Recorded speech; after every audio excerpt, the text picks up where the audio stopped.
You have spent years building walls, haven't you? You constructed an intricate fortress of indifference, telling yourself that if you just act tough enough, cold enough, or untouched enough, the world will finally stop bruising you. You rehearse your reactions in the mirror, mastering the art of the blank stare and the unbothered shrug. You tell your friends that you simply do not care anymore, that you have outgrown the need for validation, that you are entirely self-sufficient. But in the quiet hours of the night, when the performance ends and the audience is gone, the exhaustion sets in. The weight of carrying that heavy armor is crushing your spirit. You are so tired of pretending that words do not sting, that abandonments do not leave craters in your chest. You are desperately trying to project strength, but inside, you are silently bleeding from 1,000 paper cuts. This is the ultimate paradox of your survival mechanism.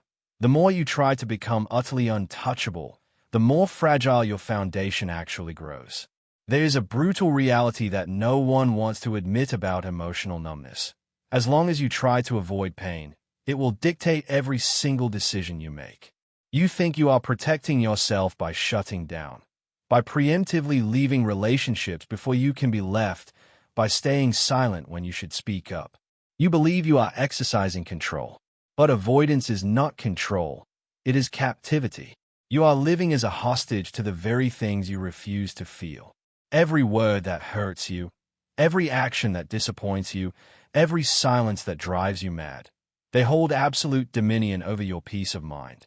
You navigate your life like a soldier navigating a minefield, constantly hypervigilant, analyzing every micro-expression of the people around you just to anticipate the next blow. This is not living. This is merely surviving on defensive autopilot. You are trapped in a reactionary loop, entirely at the mercy of the external world, mistakenly calling your profound fear by the name of strength. You falsely believe that the source of your suffering is out there. You blame the cruel words of a former friend, the sudden betrayal of a partner, the toxic environment of your workplace. You point your finger at the world and demand that it soften its edges for you. But the truth is infinitely more uncomfortable. Nothing out there truly has the power to destroy you unless there's already an open, festering wound inside you waiting to be struck. The pain you feel when someone dismisses you is not caused by their dismissal. It is the reactivation of an old, deep-seated belief that you are inherently unworthy of being seen. The external event is merely the match. Your unhealed trauma is the gasoline. You keep trying to put out the matches, demanding that everyone stop dropping them. But until you address the highly flammable fuel pooling in your own chest, you will always be one spark away from a complete emotional conflagration. Carl Jung, the pioneer of depth psychology, understood this fundamental architecture of human suffering. He taught that the pain we experience in our encounters with the world is simply a mirror reflecting the parts of ourselves we have refused to integrate. We are completely fragmented beings, desperate to present a unified, flawless surface to society.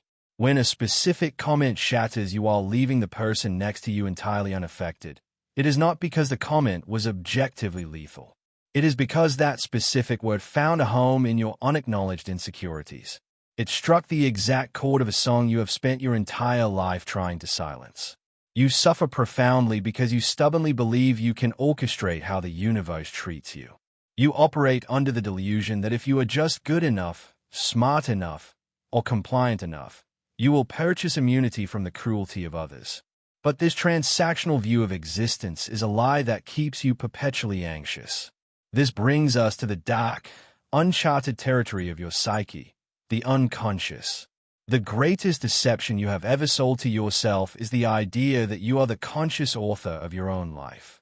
You are not. Until you illuminate the basement of your mind, you are simply a passenger in a vehicle driven by ghosts.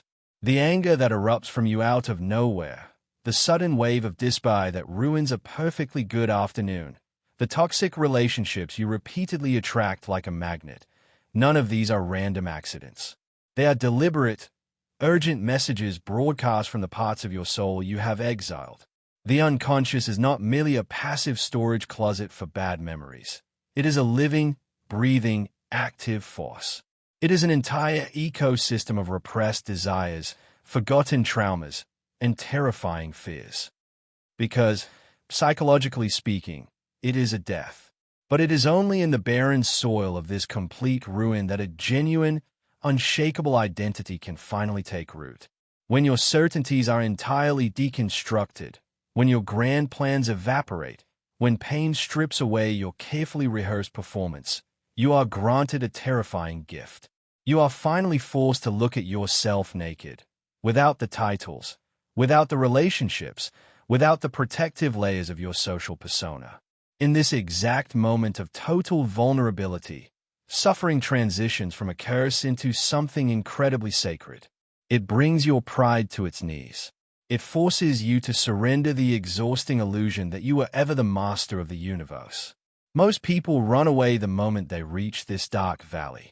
They cannot handle the intense heat of their own unmasked reality, so they retreat to the superficial world, drowning themselves in new distractions, new relationships, and new delusions. They prefer the comfortable prison of the known to the terrifying freedom of the unknown. But if you have the courage to stand still in the ruins of your own ego, you will discover the absolute bedrock of your true self. To complete this crossing, you must be willing to endure the brutal process of unlearning. The society you live in told you that you are the sum of your external achievements. It told you that your worth is mathematically calculated by your productivity, your attractiveness, and the adoration you can extract from others.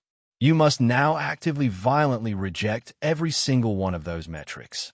Individuation requires the total dissolution of the persona. The persona is just a social uniform, a mask of collective convenience that you wore to avoid being outcast by the tribe. Tearing off this mask feels like flaying your own skin. You will realize with horrifying clarity that almost everything you thought defined you was merely a survival tactic. You are not the trauma that happened to you. You are not the anxiety that grips your chest. You are the deep, silent, observing consciousness that sits behind all of it, watching the storm without ever being swept away by it. As you peel away these false layers, a profound and terrifying loneliness will inevitably set in. This is the heavy toll of deep psychological liberation. As you become more authentic, more rooted in your shadow and your light, you will naturally stop vibrating at the frequency of the people around you.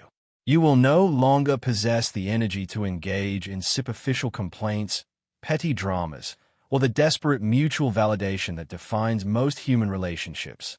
You will stop laughing at jokes that aren't funny just to keep the peace. Because you no longer hide from yourself. You can no longer fit into the small, cramped spaces where you used to hide with others. This sudden distance is not an act of arrogance. It is the unavoidable consequence of emotional maturation. The people who love the compliant, masked version of you will feel betrayed by your new boundaries. They will call you cold. They will call you selfish. And you must find the quiet strength to let them be entirely wrong about you without saying a word to defend yourself. This is the ultimate evolution of your emotional architecture. True strength is recognizing that you do not need to be understood by the masses to be valid. You no longer require the world to validate your existence, because you have finally validated yourself in the darkest corners of your own mind. When someone attempts to hurl an insult at you, it simply passes through you like a ghost. There is nothing left inside you for their poison to attach to. They are throwing spears at the wind. You have already confronted the worst things about yourself in the quiet solitude of your own shadow work. What can a stranger possibly tell you about your flaws that you have not already brutally cross-examined in the mirror? This level of extreme self-awareness renders you psychologically bulletproof. It is not an arrogant invincibility. It is a quiet, grounded lucidity. You know your exact coordinates in the moral and emotional universe, making it impossible for anyone else's distorted map to lead you astray. Consciousness, therefore, is your only true shield. If you remain blind to your own internal mechanisms, the world will endlessly victimize you. The rejections will continue to sting, the abandonments will continue to shatter you, and the chaotic nature of human beings will keep dragging you under the waves. Awakening is not a mystical, one-time event where you suddenly float above human suffering. It is a grueling, daily commitment to radical honesty. It is the active choice to sit with the tightness in your chest when someone ignores you, to interrogate that specific feeling instead of projecting anger onto them. What you resist persists. What you accept transforms. You have spent your entire life aggressively resisting the profound fear that you are inherently unlovable. You hid this terror behind a frantic need to control your environment and curate your image. Now, you must finally put down the sword. You must surrender to the absolute truth of your own fragmented humanity, knowing that the only way out of the dark wood is straight through the center. True emotional immunity is the total expansion of your awareness. When you intimately understand your own triggers, your historical patterns, and your deepest wounds, the erratic actions of other people completely lose their power to dismantle you. You will still experience sadness. You will still feel grief. The goal of individuation is not to become a sociopath who feels nothing. It is to become a master diver who knows exactly how to navigate the ocean's terrifying depths without drowning. You no longer build walls to keep the world out. You simply expand your capacity to hold the world's chaos within you without losing your center. Those who refuse to do this work will continue to live on the chaotic surface, battered by every single passing wave. But you are heading for the silence, the crushing pressure, and the profound stability of the deep. When you finally learn to live from a place of fierce, integrated acceptance, the world can rage all at once. It will simply never find a place to break you again.